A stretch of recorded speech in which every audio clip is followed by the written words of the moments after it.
Well, good morning, good people. Mark Holmes here, and as always, I want to say thank you all for watching, commenting, subscribing, and being part of the Joe Boo Sports Report. Without you guys, as well as you ladies, you know that this literally does not work. Hope everybody's having a great day.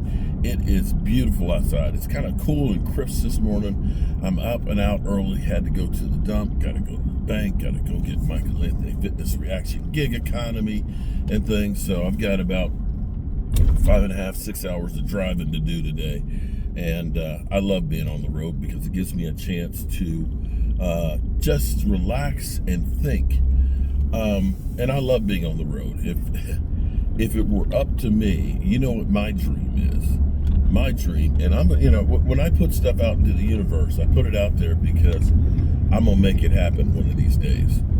My dream is to go through, to be in a position where I could get an RV and literally go with the Dallas Cowboys to every single game.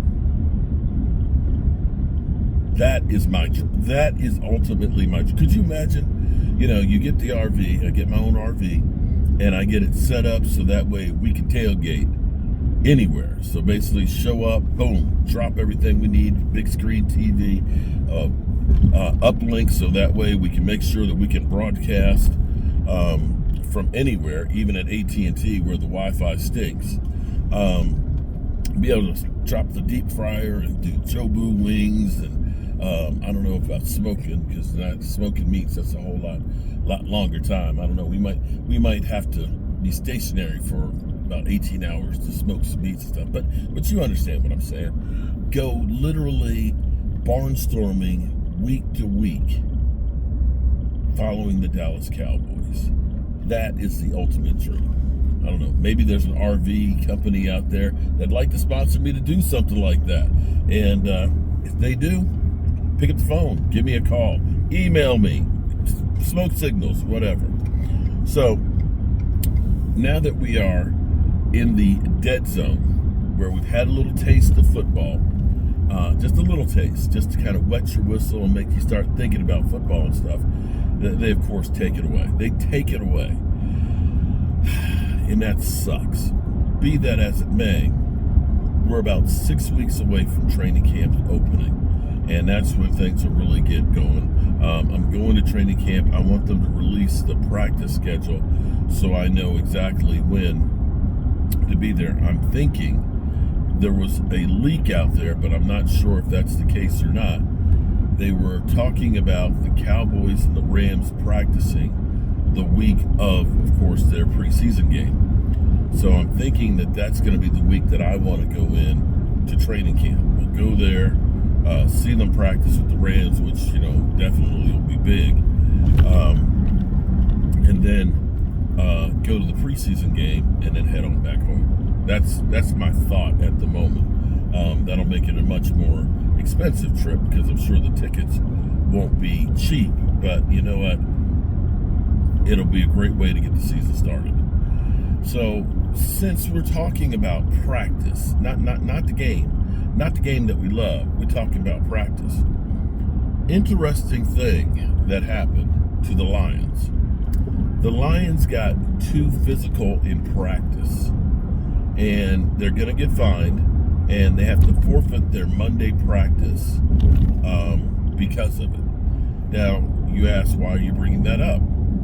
Well, the Cowboys were extra careful this year because the last 2 years, say what you will about Mike McCarthy, they have been fined and have lost practices the next year because of being too physical in training camp. They start getting the guys after it. I love physicality. I love the guys going after it and everything, but it's still early. You got the NFLPA and the rules and everything else and so on, and they don't want to get anybody hurt, which is one of the reasons why I actually think that the proposal that the NFLPA is sending to the players is a good one, which is doing away with the OTAs and the mini camps in March, April, May, and everything else. Basically, kind of going back to the roots of what used to be the NFL, which was you had like 6 weeks of training camp. Guys had other jobs in the off season. They get to training camp to get in shape. And what they're proposing doing is, say, middle of June, early July, you start doing your OTAs. I don't know if they'll still be OTAs or not, but you start doing your OTAs and your mini camp, and you continue that process through to training camp and so on. And I bet you, if they do that, that will reduce the number of soft tissue injuries.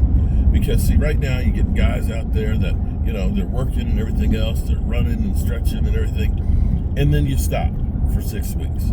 Yes, people go out, they'll be working, they'll be lifting weights, they'll be running, they'll be working out, in Florida with their friends and everything else.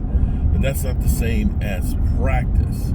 And so you get to training camp, and now you're going 100 miles an hour, getting ready for the season. I think it would definitely be better to ramp it up to that full speed for practice and training camp. Now, training camp. Here's an interesting take. We have players who we kind of penciled in and say, oh, he's going to be a starter. We know that Jalen Tolbert, you talked about, Jalen Tolbert looks like he was going to be the number 3 wide receiver.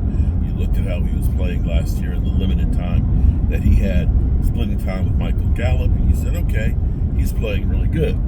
Well, Jalen Tolbert, his rookie year, not so good. And yet last year, you started saying, okay, all right, we got a player there. Now, in his 3rd year, this is a do-or-die season for him. Because right now, Jalen Brooks, some people are looking and saying Jalen Brooks has been looking better than Jalen Tolbert. And so you're going to be looking at this as one of those key camp battles that is a make or break one. And see, this is where, football is heartbreaking if you're a player, because getting to that level is hard as hell. Staying there is even harder. And so now you look at it and say, well, you got this other young guy right here, Jalen Brooks, a little bit younger, who's hungry, trying to take that role. And so you have that dynamic. We have other dynamics, other guys that, like Brock Hoffman. Brock Hoffman isn't conceding the starting center role to Cooper Beebe at all. He was staking his claim last year in replacement of Biotish, where we didn't skip a beat. Now, I'm not going to say that, Biotish was great. People will go on and they'll say, well, he was a Pro Bowler. Yeah, but see, being a Pro Bowler is not the same as it used to be. Now you have, do I feel like going to, I don't feel like going to Orlando. So we need to get a body to go in there. We need to go to a body, okay? I guarantee you, if they were going to Hawaii and it was the week after the season ended, you'd have more of the people saying, yeah, I'll go to the Pro Bowl. Yeah, I'm going to go to Hawaii and spend it with, take my family on the NFL's dime. You ain't doing that in Orlando. Just not. Anyway, you're going to have quite a few of these battles that are going on that are going to shape this team. And I think that, as they say, metal sharpens metal. The competition is going to make for better players as well as better backups, which ultimately is what we need. So, there you have it, good people. There you have it. Well, I'm going to keep on rolling, and I'll see you guys up the road a little further here.